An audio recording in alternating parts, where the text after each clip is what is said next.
કરીએ તો દિગ્જામ સર્કલ પાસે રહેતા લોકોનો વિરોધ રેલવે તંત્રએ નોટિસ આપતા લોકોમાં રોષ છે। મોટી સંખ્યામાં લોકો આવેદનપત્ર આપવા માટે પહોંચ્યા।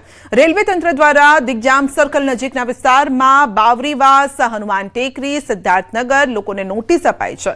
સ્થાનિકો કોર્પોરેટર સાથે મ્યુનિસિપલ કમિશનરને આવેદનપત્ર આપવા માટે ઉમટ્યા હતા। કમિશનર આવેદનપત્ર લેવા માટે નીચે આવે તેવી માંગ કરાઈ અને આ સાથે જ ઓહાપોહ મચાવવામાં આવ્યો। કમિશનર નીચે નહીં આવતા લોકો રોષે ભરાયા। ઓહાપોહ કરતા લોકોની અટકાયત કરવામાં આવી।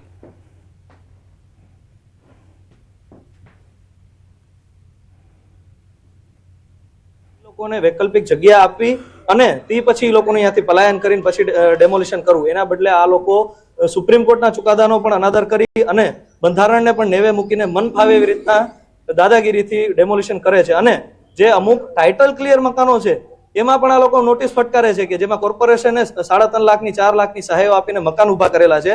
સરકારની જ બનાવેલી ઇમારતો મન ફાવે એમ પાડીને આ લોકો ગરીબ માણસોને બેઘર કરી નાખવાના જ મૂડમાં છે। અધ્યક્ષ નીતિન નબીન ગુજરાત પ્રવાસે આવશે। રાષ્ટ્રીય અધ્યક્ષ બન્યા બાદ પહેલી વખત ગુજરાતની મુલાકાતે આવી રહ્યા છે। આગામી સપ્તાહમાં આવશે એટલે કે 20 થી 22 ફેબ્રુઆરીમાં ગુજરાતનો પ્રવાસ તેઓ કરવાના છે, જેમાં તેઓ કાર્યકર્તાઓ, હોદ્દેદારો, જનપ્રતિનિધિઓ સાથે બેઠક પણ કરશે। અમદાવાદમાં જનસભાનું પણ આયોજન થઈ રહ્યું છે। બોર્ડના વિદ્યાર્થીઓ માટે હેલ્પલાઇન જારી કરાયો છે। ધોરણ 10 અને 12ની બોર્ડની પરીક્ષા પહેલા હેલ્પલાઇન નંબર જાહેર કરાયો છે। વિદ્યાર્થીઓ માટે હેલ્પલાઇન શરૂ કરાઈ છે તો અમદાવાદ જિલ્લા શિક્ષણ અધિકારીએ જાહેર કર્યો છે હેલ્પલાઇન નંબર, જે આ મુજબ છે 9909222648। આ હેલ્પલાઇન નંબર જાહેર કરવામાં આવ્યો છે। વિષય અને સાયકોલોજીકલ સવાલોનો જવાબ તમને આના ઉપરથી મળી રહેશે। વિદ્યાર્થીઓને ઘણી સરળતા પણ રહેશે અને હેલ્પ પણ મળી રહેશે। તો આ જે નંબર જાહેર કરવામાં આવ્યો છે તેનાથી આપને મૂંઝવતા સવાલો પણ તમે પૂછી શકો છો। ડીઓ કચેરીએ વિદ્યાર્થીઓની સમસ્યાના ઉકેલ માટે કંટ્રોલ રૂમ તૈયાર કર્યો છે। એક્સપર્ટ અને સાયકોલોજિસ્ટની ટીમ પણ વિદ્યાર્થીઓને કોલ કરી માર્ગદર્શન આપશે। કચેરી કક્ષાએ એક હેલ્પલાઇન નંબર જારી કરવામાં આવેલો છે, જેમાં અમે વોટ્સએપના માધ્યમથી કોઈ પણ પ્રકારનો પ્રશ્ન હોય, સબ્જેક્ટિવ પ્રશ્ન હોય કે સાયકોલોજીકલ પ્રશ્ન હોય, તો તેમાં કોઈ પણ વિદ્યાર્થી કે વાલી એમાં પ્રશ્ન કરી શકે છે અને માત્ર એના પ્રશ્નના વોટ્સએપમાં આવેલા જે કોઈ પ્રશ્ન હોય છે તેમાં એક્સપર્ટ દ્વારા જે છે એ ટેલિફોનિક એને કોલ કરીને એનું માર્ગદર્શન આપવામાં આવે છે। સાયકોલોજિસ્ટની ટીમ પણ અમે આમાં અમારા ગ્રુપમાં જોડાયેલી છે, સાથે સાથે સબ્જેક્ટ એક્સપર્ટ પણ જોડાયેલા છે।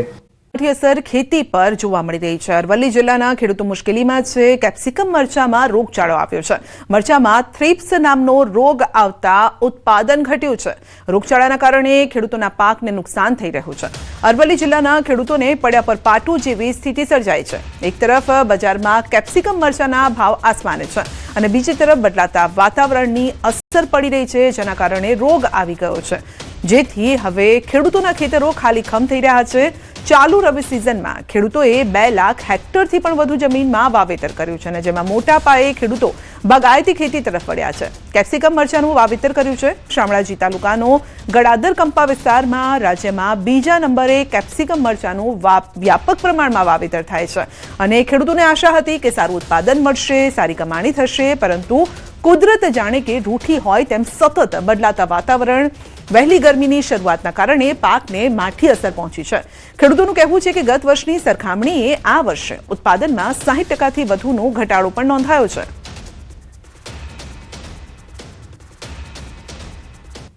મેં કેપ્સિકમ વાવેતર કરેલું છે 4 વીઘામાં। હું લગભગ છેલ્લા 2015થી વાવેતર કરું છું મરચાંનું। આ સાલ દર સાલ કરતાં ઉત્પાદન ઘણું ઓછું છે, લગભગ 60% ઓછું। રેટ ગઈ સાલ કરતાં સારા છે, પણ ઉત્પાદન એટલા માટે ઘટી ગયું છે કે થ્રિપ્સ બહુ આવી ગઈ છે મરચાંમાં, એટલે લેવાલી બહુ ઘટી ગઈ છે। એટલે થ્રિપ્સ આવવાના કારણ એટલા માટે છે કે મરચાંમાં આ સાલ ટેમ્પરેચર જલ્દી આવી ગયું, એટલે થ્રિપ્સનો એટેક બહુ છે, જેથી કરી અને મરચાંનું ઉત્પાદન બહુ ઘટી ગયું છે।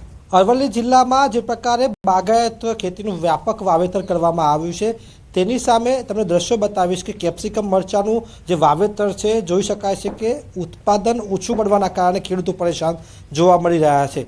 ગત વર્ષે જ્યાં 1 કિલોના માત્ર 5 રૂપિયા મળતા હતા તેની સામે 25 રૂપિયા આ વખતે મળી રહ્યા છે, પરંતુ એની સામે 1 વીઘા દીઠ 60% નુકસાન જોવા મળી રહ્યું છે. એટલે કે હાલ 1 કિલોના 25 રૂપિયા તો મળી રહ્યા છે, પરંતુ તેની સામે ઉત્પાદન નથી થયું. તેના કારણે સ્થિતિ એ થઈ છે કે ગત વર્ષે જે નફો નુકસાન હતું એ જ પ્રકારનું હાલ જોવા મળી રહ્યું છે. 5 ગણા ભાવ વધવા છતાં ઉત્પાદન નહીં થવાના કારણે ખેડૂતો પરેશાન છે. તમને દ્રશ્યો બતાવીશ કે જે પ્રકારે રોગચાળો જોવા મળી રહ્યો છે થ્રિપ્સનો, જ્યારે આ પ્રકારના મરચાંની હાલત થઈ જતી હોય છે, આ રીતે વિકાસ થતો નથી, કાળા પડી જાય છે. એટલે આ સંજોગોમાં ખેડૂતો પરેશાન જોવા મળી રહ્યા છે કે કરે તો કરે શું, કારણ કે લાખો રૂપિયાનો જે પ્રકારે ખર્ચો કરી નાખવામાં આવે છે, દિવસ રાત મહેનત કરવામાં આવે છે, પરંતુ રોગચાળાએ આ વખતે ખેડૂતોને ફરીથી નુકસાનીમાં ધકેલી દેતા ખેડૂતો મુશ્કેલીમાં જોવા મળી રહ્યા છે.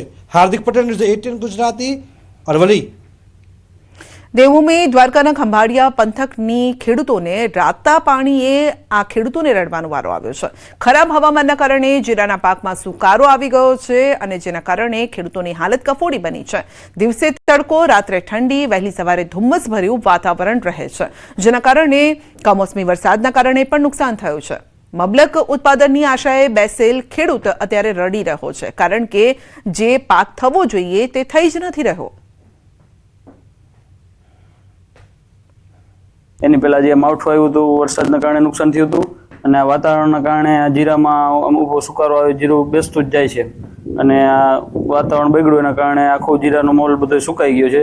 અમારે વીઘામાં ઓછામાં ઓછું 8 થી 10 મણનું ઉત્પાદન આવે છે જીરાનું, પણ આ વર્ષે આ જીરાના બગાડના કારણે, વાતાવરણ નબળાના કારણે 1 થી 2 મણનું ઉત્પાદન આવે એવું અંદાજ છે અમારે.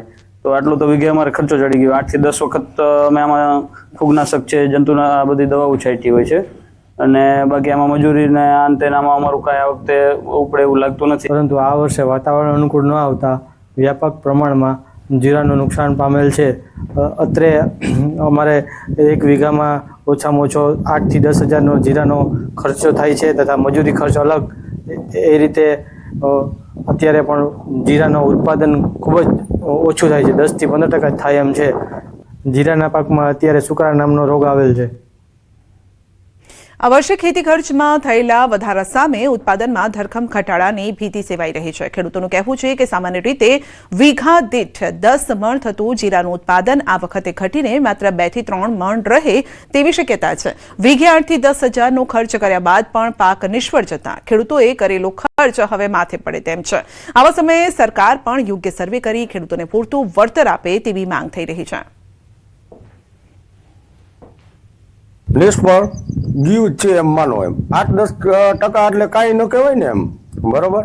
એટલે એના કારણે હવે ખેડૂત તો ક્યાં જાય ભાઈ, બરોબર. ખેડૂતને તો હવે આના ઉપર જ છે, પણ હવે પાક નિષ્ફળ જતા ખેડૂત તો બેસી રહી એમ.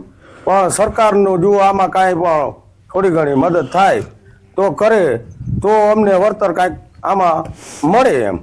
નિષ્ફળ પાક પૂરેપૂરું ગયું છે, અને એ બધું નિષ્ફળ એટલે 8 થી 10% વળતર જડે સંભાવના છે. બાકી તો હવે સરકારશ્રીની વિનંતી કાંઈ સહાય કરે તો ખેડૂત કાંઈક આમાંથી બિયારણ દવાના ખર્ચા ઉભા થાય. પોરબંદર જિલ્લામાં નેશનલ હાઈવે પર 3 ટોલ નાકા કાર્યરત હોવાથી લોકોને ભારે રોષ છે. ખાસ કરીને મનપાની હદમાં આવેલું વનાણા ટોલ નાકું વધુ વિવાદાસ્પદ બન્યું છે. શહેરથી માત્ર આશરે 10 કિલોમીટરના અંતરે આવેલા આ ટોલ નાકાને દૂર કરવા છેલ્લા 1 વર્ષથી રજૂઆત થઈ રહી હતી, પરંતુ national highway authority of India તરફથી કોઈ હકારાત્મક જવાબ ન મળ્યો. પોરબંદર મનપા દ્વારા ટોલ નાકું શહેર બહાર ખસેડવા પત્ર લખવામાં આવ્યો હોવા છતાં પણ કાર્યવાહી અટવાઈ છે. આરટીઆઈ મુજબ 10 કિલોમીટરની હદમાં ટોલ ન હોવો જોઈએ અને 2 ટોલ નાકા વચ્ચે ઓછામાં ઓછું 60 કિલોમીટરનું અંતર હોવું જોઈએ, અને તેમ છતાં પણ હાલની સ્થિતિ યથાવત છે. ત્યારે આ પ્રશ્ન ઉકેલવામાં નહીં આવે તો આંદોલન કરવાની ચીમકી પણ ઉચ્ચારાઈ છે. નગરપાલિકાની હોનાના ગામનો સમાવેશ થઈ જતા આ ટોલ નાકું ફક્ત 1 કિલોમીટરના અંતરે આવેલું છે. આ ઉપરાંત પોરબંદર શહેરમાંથી 2 કેબિનેટ મંત્રીઓ જનપ્રતિનિધિ તરીકે રાજ્ય અને કેન્દ્રમાં પહોંચેલ છે, અને તે કેબિનેટ મંત્રી દરજ્જો પણ ભોગવી ચૂકેલ છે. આમ છતાં આજ તારીખ સુધી આ તોડ નાકું દૂર થયું નથી. ટૂંકમાં કહીએ તો તોડ નાકું નહીં પણ લૂંટ નાકું છે. એટલે જ્યારે આપણે મહાનગરપાલિકા બની ત્યારે મહાનગરપાલિકાના જે વાહનો અવરજવર કરે, જે સિટી બસ અવરજવર કરે તેને અને બીજા વાહનોને પણ આમાં ટેક્સમાંથી મુક્તિ આપવા માટે અત્રેથી રજૂઆત કરવામાં આવેલી હતી. તેમજ જે ટોલ બૂથ છે એ પણ શહેરની જે હદ છે એનાથી બહાર લઈ જવા માટે વિનંતી જે તે સમયે નેશનલ હાઈવે ઓથોરિટીને કરવામાં આવેલી હતી. આ બાબતે ઓથોરિટી દ્વારા આપણને હકારાત્મક પ્રતિસાદ મળેલો નથી. ભાવનગર જિલ્લામાં કોંગ્રેસ દ્વારા ચક્કાજામ કરવામાં આવ્યો છે. મતદાર યાદી સુધારણા કાર્યક્રમમાં અંદાજે 24,000થી વધુ ફોર્મ નંબર 7 ભર્યા હોવાનો દાવો કરાયો છે અને જેના કારણે આ ચક્કાજામ કરવામાં આવ્યો. વાહનોના ટાયર તેમજ ઝાડી ઝાંખડા સળગાવીને ઉગ્ર વિરોધ થયો. Malvan Ahmedabad highway, Dasada Bahucharaji highway, Jainabad highway પર ચક્કાજામ કરીને વિરોધ કરાયો. હાઈવે પર ચક્કાજામના લીધે ટ્રાફિક જામના દ્રશ્યો સર્જાયા. તો સુરેન્દ્રનગરમાં વિરોધ કરવામાં આવ્યો છે. મતદાર યાદી સુધારણા મુદ્દે આ વિરોધ કરવામાં આવ્યો છે. હાઈવે પર ટ્રાફિક જામ પણ થયો.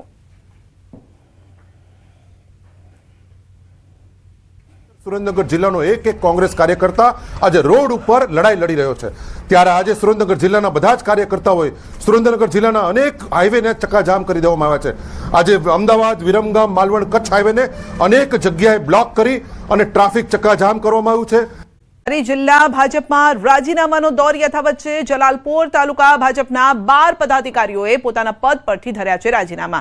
અત્યાર સુધીમાં જલાલપોરના જિલ્લા અને તાલુકાના 17 પદાધિકારીઓએ પોતાના પદ પરથી આપ્યા છે રાજીનામા. જલાલપોરને વર્ષોથી થતા અન્યાયના વિરોધમાં જલાલપોર તાલુકા સંગઠનના પદાધિકારીઓના સામૂહિક રાજીનામા.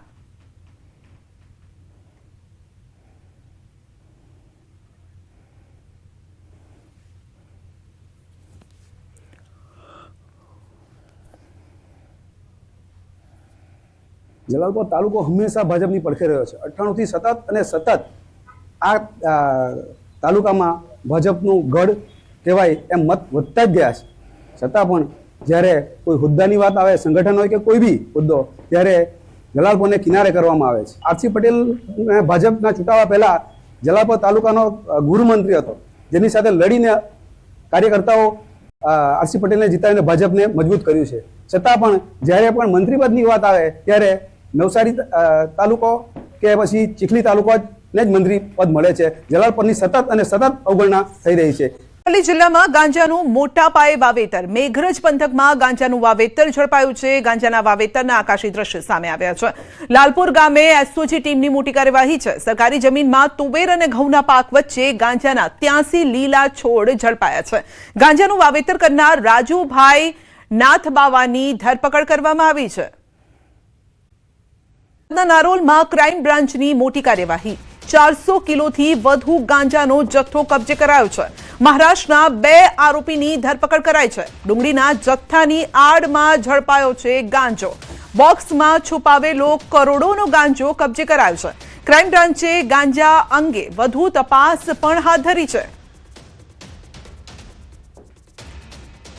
તો કરોડોનો ગાંજો ઝડપાયો છે. નારોલમાં ક્રાઇમ બ્રાન્ચે કરી છે મોટી કાર્યવાહી. તો નારોલમાં ક્રાઇમ બ્રાન્ચની મોટી કાર્યવાહી. ગાંજાનો જથ્થો ઝડપી પડાયો છે. 400 કિલોથી વધુનો ગાંજો ઝડપાયો છે. મહારાષ્ટ્રના 2 આરોપીની ધરપકડ પણ કરવામાં આવી છે. તો ડુંગળીના જથ્થાની આડમાં ગાંજો છુપાવીને લઈ જતા હતા, પરંતુ આખરે પોલીસની નજરે આવી ગયા અને જથ્થો ઝડપાઈ ગયો છે, જેની કિંમત કરોડોમાં આંકવામાં આવી છે. તો 400 કિલોથી વધુ ગાંજાનો જથ્થો ઝડપાયો છે. નારોલ ક્રાઇમ બ્રાન્ચે કરી છે મોટી કાર્યવાહી. તો 400 કિલોથી વધુ ગાંજાનો જથ્થો ઝડપાયો છે. હવે બાતમીના આધારે આ ગાંજો ઝડપાયો છે કે તપાસ દરમિયાન ઝડપાયો છે, એ અંગે વિગતો સામે આવી રહી છે. ડુંગળીના જથ્થાની આડમાં આ ગાંજો છુપાવીને લઈ જવામાં આવતો હતો. તો બોક્સની અંદર છુપાવ્યો હતો ગાંજો. 400 કિલોથી વધુ ગાંજાનો જથ્થો ઝડપાયો છે. મહારાષ્ટ્રના 2 આરોપીની ધરપકડ પણ કરવામાં આવી છે. હવે આ ગાંજો કોને વેચવાનો હતો, ક્યાં પહોંચાડવાનો હતો, કોને સપ્લાય કરવાનો હતો, તે અંગે તપાસ હાથ ધરવામાં આવી રહી છે. કારણ કે આટલી મોટી માત્રામાં જ્યારે આ માલ પકડાયો છે તેનો મતલબ એ છે કે જે ડીલર તરફથી આપવામાં આવ્યો છે એ પણ મોટો હોઈ શકે છે. વધુ અપડેટ મેળવીશું સંવાદદાતા ઋત્વિજ પાસેથી. ઋત્વિજ, મોટી માત્રામાં ગાંજાનો જથ્થો ઝડપાયો છે, ક્યાંથી લવાતો હતો, ક્યાં જઈ રહ્યો હતો? જી સંધ્યા, વાત કરીએ તો હાલ પોલીસ દ્વારા તપાસ કરવામાં આવી રહી છે કે આ ગાંજાનો જથ્થો કોણે મોકલ્યો હતો અને ક્યાં મોકલવાનો હતો. પરંતુ જે પ્રકારે ક્રાઇમ બ્રાન્ચને બાતમી મળી હતી કે જે ગાંજાનો જથ્થો છે તે મોટા પ્રમાણમાં રોડ પરથી નીકળી ગયો છે, તેને આધારે ક્રાઇમ બ્રાન્ચ દ્વારા વોચ ગોઠવવામાં આવી હતી અને જ્યારે આ ટ્રક ત્યાંથી નીકળ્યો હતો ત્યારે તેને રોકીને તેમાં તપાસ કરતા મોટા પ્રમાણમાં ગાંજાનો જથ્થો મળી આવ્યો છે. સાથે સાથે જે 2 વ્યક્તિઓ હતા તેઓની પણ હાલમાં પૂછપરછ કરવામાં આવી રહી છે. જે પ્રાથમિક તપાસમાં સામે આવી છે, બંને વ્યક્તિઓ છે પોતે મહારાષ્ટ્રના રહેવાસી હોવાનું જાણવા મળી રહ્યું છે, પરંતુ તે જથ્થો ક્યાંથી લાવ્યા હતા અને કોને પહોંચાડવામાં આવ્યો હતો, કોની સૂચનાથી લાવવામાં આવ્યો હતો, આ તમામ બાબતો છે તે તપાસ